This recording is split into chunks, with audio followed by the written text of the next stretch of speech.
to introduce the Espanola Valley High School Junior ROTC participants: Eric Hermosillo, Liliana Martinez, Savannah Padilla, Nathaniel Salazar, Dominique Sandoval, and their instructor is Sergeant First Class Fabian Martinez. If you could please stand for the presentation of the colors.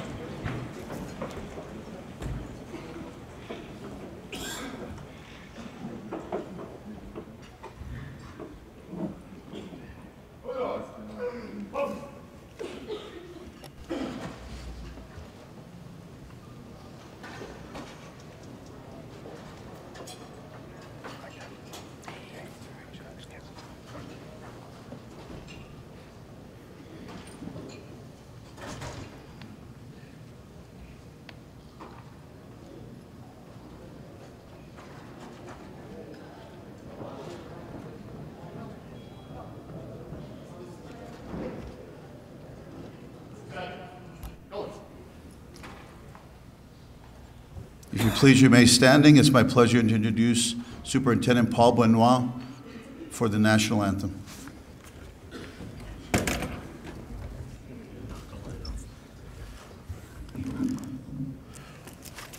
Oh, say, can you see by the dawn's early light what so proudly we hailed at the twilight's last gleaming, whose broad stripes and bright stars through the perilous fight o'er the ramparts we watched were so gallantly streaming, and the rocket's red glare, the bombs bursting in air, gave proof through the night that our flag was still there. Oh, say, does that star-spangled banner yet wave o'er the land of the free and the home of the brave?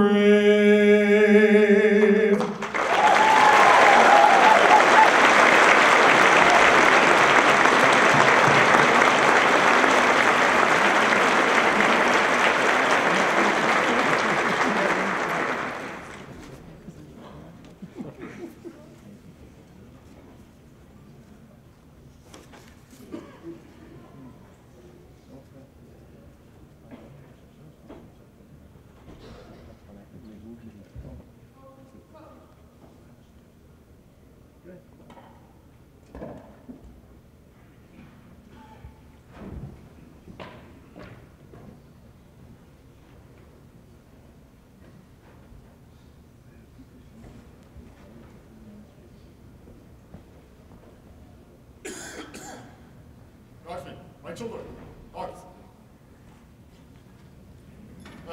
Thanks. Forward. March.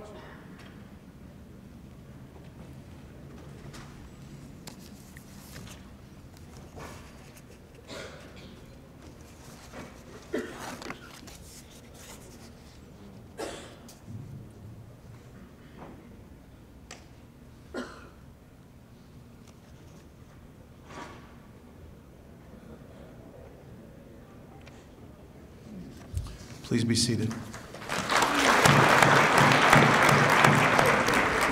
Before we begin, I'd like to ask Sergeant First Class Fabian Martinez to come forward, please.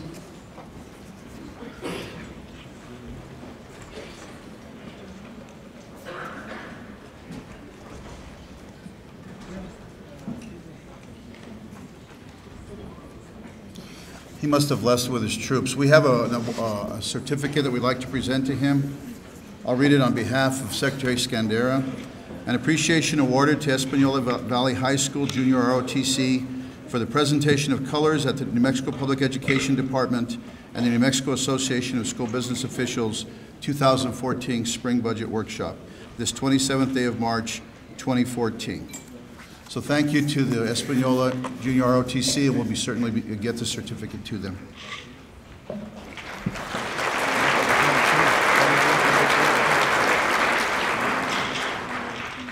The Secretary's asked me not to take too much time making comments, but Superintendent Benoit, where are you?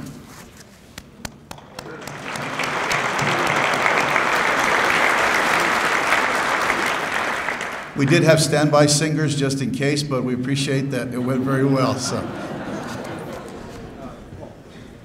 Oh, I'm sorry, thank you. If I could ask Sergeant First Class Fabian Martinez to come forward, please.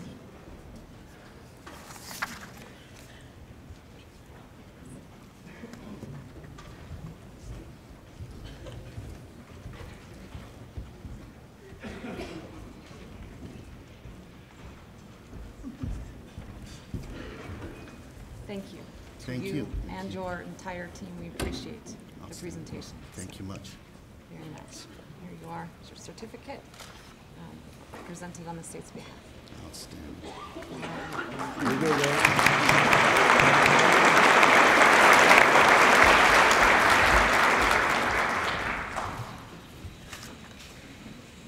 The Secretary's fond about talking about highly effective programs. Our Junior ROTC program is one of those programs that does help our kids to stay in school and provide them other opportunities. So as a former Army person, I do appreciate that. Thank you very much. As we begin, we have a number of folks in the audience, and we have a pretty important agenda. I want to take the opportunity to recognize collectively the members of our legislature who are here today, the members of the Public Education Commission, the members of the LAFC staff, and the members of the LESC staff, and thank them for coming today. I don't want to miss anybody, so again, thank you for your attendance here today, and we appreciate your support in supporting public education.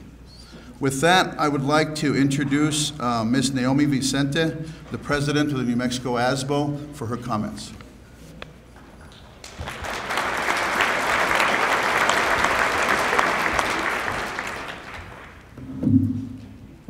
A little shorter than Paul, so let me see if I can get down here. I have my high heels on, but good morning. Everybody have their coffee? Good morning. Good morning. Thank you. I knew you were awake. Another budget season. It seems like the years just fly by. We just get through one year, and I think in the next 2 or 3 months, we're out again. And we take a little short break, and then we start the next year again. It just happens so fast. Of course, we always have fun. It's always fun in school districts. This conference came together with a lot of work from PED staff. I think Secretary Scandera, you'll name your staff, okay? I would like to name the executive board, and we meet during this conference. We meet every month. We meet to try to provide good training for this group. This one here, we work collectively with PED. They actually do most of the work. We kind of sit back and let them create this, and it's a very good one. I would like to recognize my executive board. So if you would stand up when I call your name. Jeannie Hansen is with the Dexter Schools, state champions. Crystal Valdez from Las Cruces, she's our newest member, was just elected. Didn't bring my glasses, but I know you guys, I'm just forgetting. Carol with Estancia. Now we're going to ask Teresa to stand up, but you won't see her, so would you get on the chair? Teresa Casillas, Wagon Mount. Randy Evans, Rio Rancho. Claire Sermons, Los Lunas. And Tammy, APS, Tammy Coleman with the APS schools. And our charter representative, Mr. Chris Perino. I want to welcome you all. I hope you have a good time. I hope you learn a lot. We've got a lot of changes in this state, and we're up for them. We're ready. Thank you.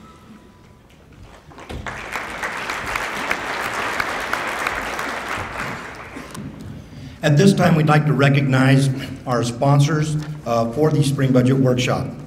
Our first, RBC Capital Markets, our presenting sponsor, Jeremy Landrum. Naomi.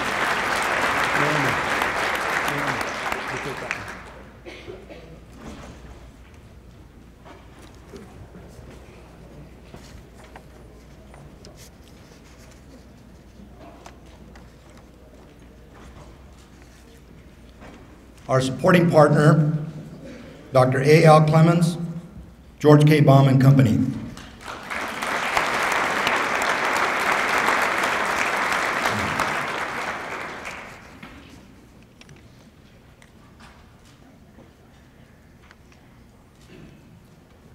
Select sponsor, Casey Financial, Charles Casey.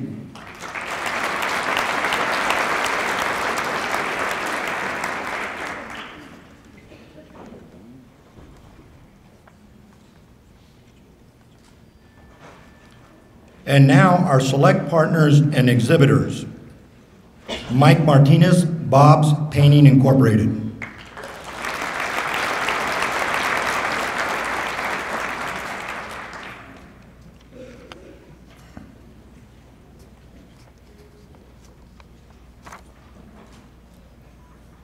IT Connect, Chad Hines.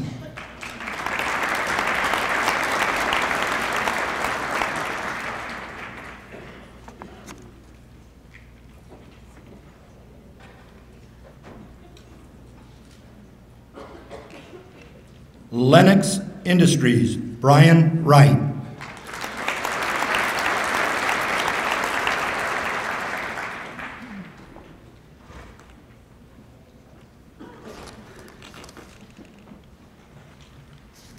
Palms and Associates, Jackie Munoz. Palms and Associates will also be hosting a fabulous exhibitors reception at 5:30 at the conclusion of the conference today in the Q Gallery right next to the registration area. Thank you, Jackie. Lennox Renaissance Learning, Kelly Schott.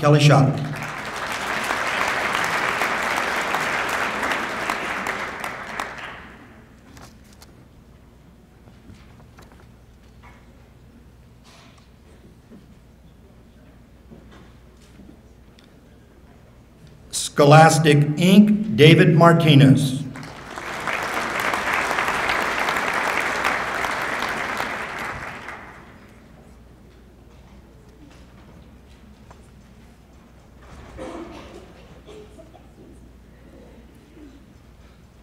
Schooldo.com, Scott Hare.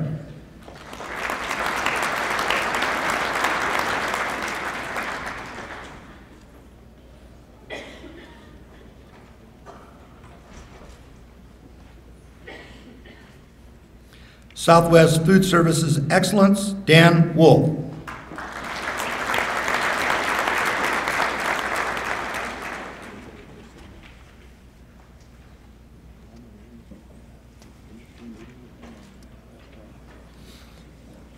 The Gordian Group, Mike Shiplett.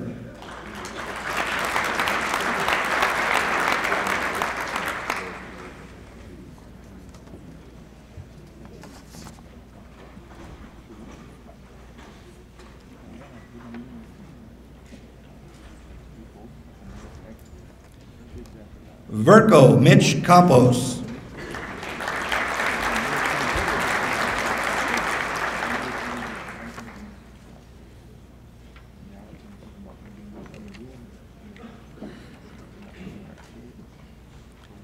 And last but definitely not least, Williamson's Restoration, Dennis Geschel.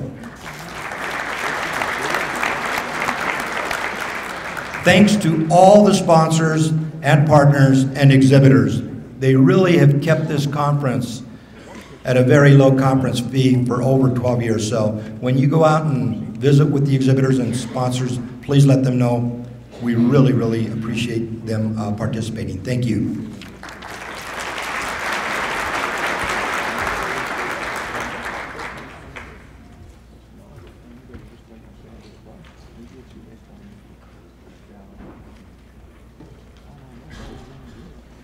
Thank you, Joey, and thanks very much to the sponsors. This is a great event, and we appreciate the effort and support.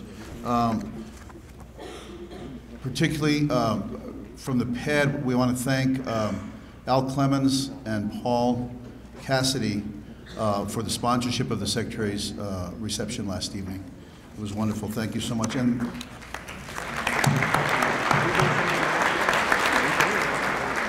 Gardidius did a great job.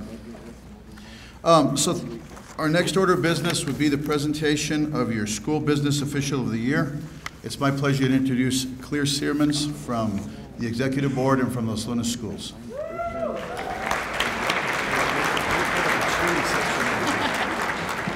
Good morning. It is my pleasure to be here this morning to announce and recognize the 2014 Business Official of the Year. As chair of the committee, let me try to explain how very difficult this task was this year. We received 10 nominees, and they were 10 very hardworking and deserving nominees from around the state. I want to thank everybody who took the time to nominate these outstanding individuals, and I also want to thank the committee for serving and helping and assist the selection of this very prestigious honor. I was told this individual who had been selected had no idea before this morning that she is about to be recognized. I thought that was kind of exciting. The individual selected has been a business manager in her district for the past 9 years.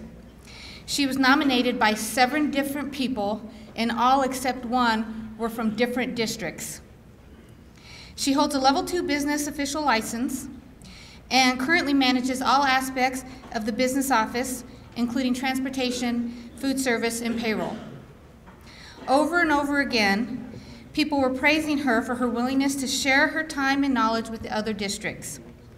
She has an in-depth knowledge of the Vision software and has assisted many different districts with the software implementation.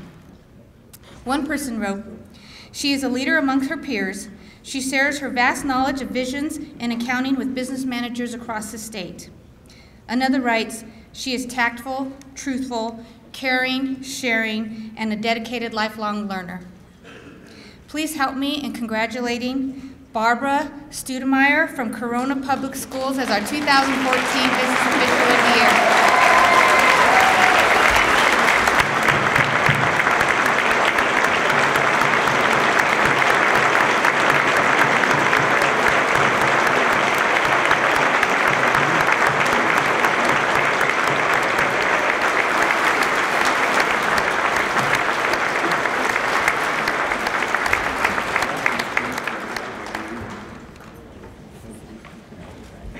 Someone also wrote that she would be totally not expecting this to happen, which makes it ever that much more.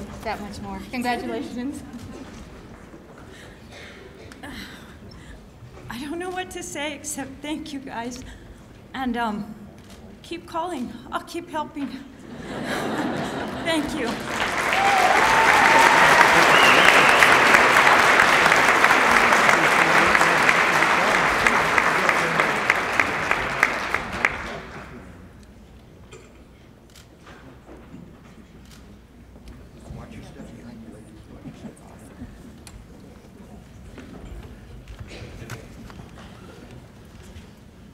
Congratulations again.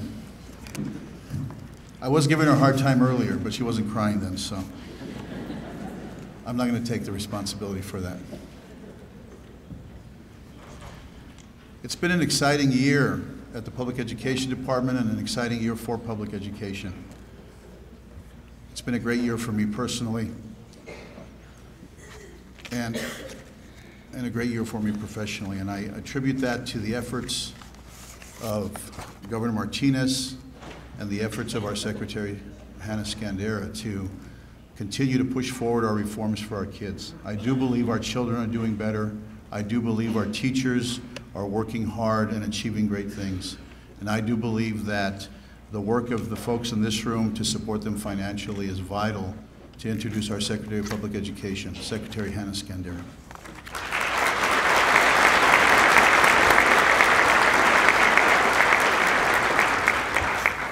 Good morning. Good morning. All right, that's semi-robust. Thought it would come back a little bit stronger. Good morning. Good morning. All right. Well, first I just want to say thank you, Paul. And Paul and the finance team at the Department of Education, they make this happen. And you can see by looking around that it's a pretty big happen. And so I really appreciate your efforts and making this a day that I think will be, a couple days, I should say, that will be a great time to work together, solve problems, and learn. So really appreciate that. And I do want to take a minute. Paul mentioned we have many distinguished guests here today. And I want to acknowledge our legislators and ask that Paul acknowledge them generally. I'd like to ask if they would stand. And I know I see our chair of our Senate Ed, our chair of our Legislative Finance Committee, and chair of our House Ed, if you would stand, but I think there are other legislators. And if you would take a minute and let's acknowledge them.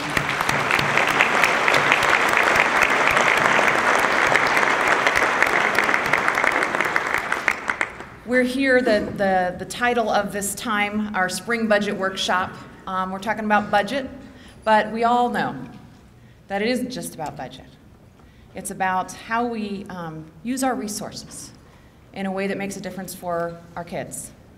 And as I think about our House appropriations, Senate and House Ed education leaders, they spend a lot of time during whether it's a 30-day session or a 60-day session, investing and making it possible in partnership with the executive to see what is possible in education. And there was a lot of conversation. I would say education might have been one of the top conversations during the budget session this year. And that's because, as we know, about 44% of our state's budget is spent on K-12 education. It's an important part of what we are about in New Mexico. We also know that actually of the new money that was generated in our state this year, over half of the new money was invested in education. That's a big win, because if I think back to my first year here, actually standing before you at the Spring Budget Workshop, how many were here 3.5 years ago, or about 3 years ago? All right, got about a 50% representation. It was a tough time. At that time, we were talking about another cut to the unit value, what determines what you receive in your given districts. We were talking about a graduation rate that was 63%. We were ranked 49th in the nation. We were talking about getting a waiver from No Child Left Behind. We were talking about how are we going to expand AP courses to rural areas. We were talking about how we're going to improve reading and proficiency in reading across our state. And the great news today is that number one, our state economy is in the recovery zone, and that's a great news for education because that means increased investment in education. Today, and I shared this last year, but I get excited about it, so I'll say it again. We went from a 63% graduation rate in our state in 2011 to a 70% graduation rate across our state, and that is because of your work and your investment in your schools and in your districts. And I have not seen the comparisons across the nation of improvements in a single year, but I can tell you 7 percentage point increase in a single year. And the highlight I would also acknowledge, as you know, 60% of our students are Hispanic, 12% are Native American, and both our Hispanic, Native American, students with disabilities, and African American students doubled the improvements of our Caucasian and Asian students. That's called closing the achievement gap, and that is because of you and your hard work and investment in your students. That's a huge win, and that's a very different, that's right.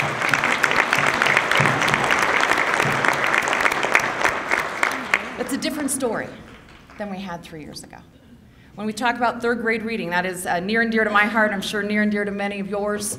3 years ago, our third grade reading students on grade level was plummeting.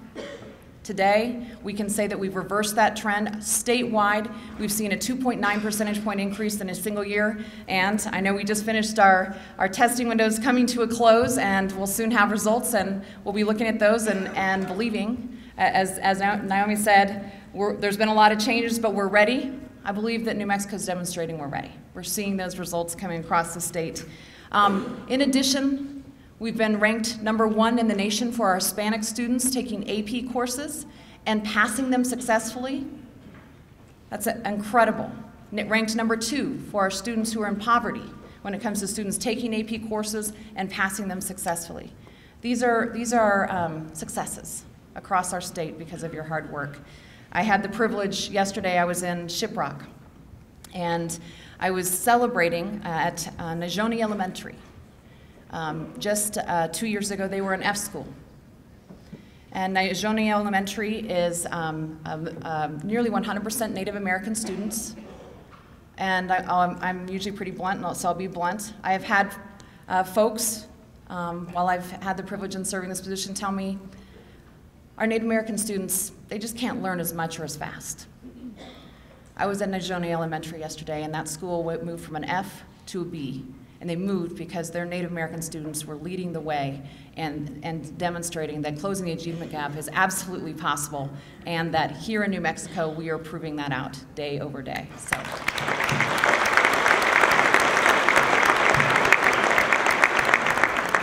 So just for those who have a sense of humor, I will say, I know you're all waiting to hear the unit value. And so I'm giving remarks first, and then I'm saving unit value announcement to the end. I don't know, I've heard several folks, maybe there's like a March Madness pool, but we'll call it Spring Budget Workshop pool on what will the unit value be. And then, because as soon as I announce the unit value, for those who are new and have not participated in Spring Budget Workshop before, you'll watch superintendents, budget finance folks put their head down, and either they're doing it in their head, how much money is coming to their district, or they're literally calculating that out as quickly as they can on a piece of paper on their iPhone calculator. So, to be clear, I will be announcing the unit value in just a moment, but I just wanted to acknowledge that I know in your heart and mine and our legislators and our communities, money is often a part of the conversation. At times we've allowed it to drive our conversation. But at the end of the day, it is about our kids and their success and demonstrating to our future generations that the state of New Mexico and its future is bright. And it's bright because of the students today and the leaders that we'll have because of who they are tomorrow.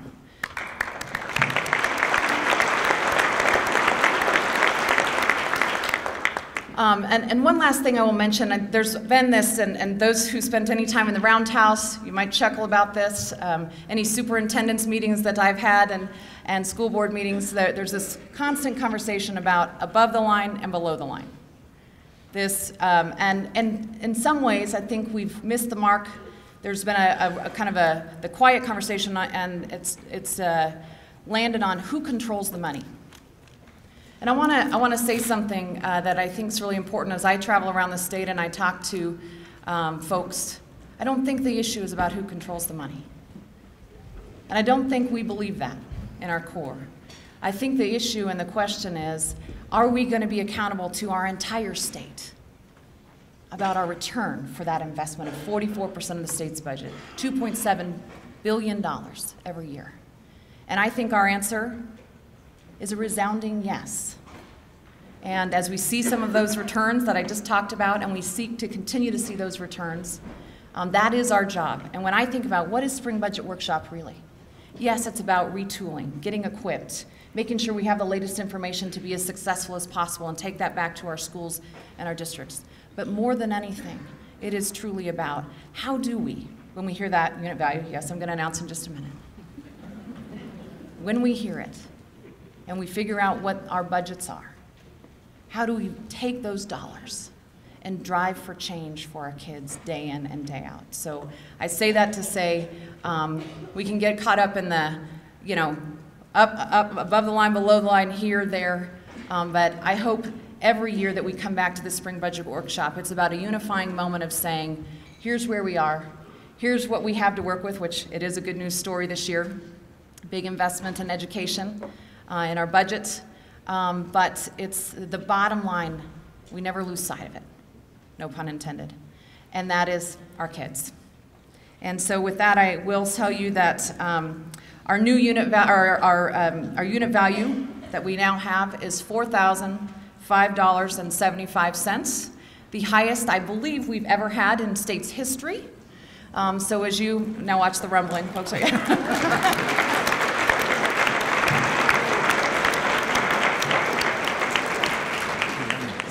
So I will have to find out later who won the pool on above 4,000, below, and then how close were you. But that is, as we talk about what's possible, our state has chosen to make a huge investment in education, and so we should stand tall but stand accountable for what that means as we look ahead for our future. It's my privilege to be here. I'm grateful for that. It's also my privilege now to introduce a man that's become a friend and a man that holds me accountable. As I am accountable to the entire state, but I've found that some will come straight to me and say, $2.7 billion is a lot of money in education. How do we partner to continue to be successful and make a difference for our kids? He's a businessman. He's also a man who's demonstrated he wants to be engaged and part of the education conversation. For those of you who've heard me speak around the state, I often say this is not just about what's happening day in and day out in our classrooms, which I fundamentally believe that's a huge piece, but it is about our communities coming together and saying, these are our kids. And it's not just their responsibility, it's our responsibility. And Jed Fanning is a man I have come to know. He is president of the U.S. Bank here in Albuquerque. He is formerly from Artesia. I believe a big football fan in the Artesia realm. I had a great conversation with Crick Creighton just last night about how we measure and are accountable in our football games when we keep score, and how we look at our leadership in our football. And I'm a huge sports fan. I will say that I think it's important to keep track of our wins and our losses, but above all else, I think it's important to keep track of our wins and our losses with our kids at the end of the day. And I can tell you that Jed Fanning is a man who has encouraged that, not only in my role as Secretary for Education, but has demonstrated that he cares about our kids and wants to be a part of all of us making a difference when it comes to education. He is currently chair of the Albuquerque Chamber Education Committee and is stepping up across the state to say, how do we support education and how do we make that difference? So it is my privilege and honor to introduce Jed Fanning.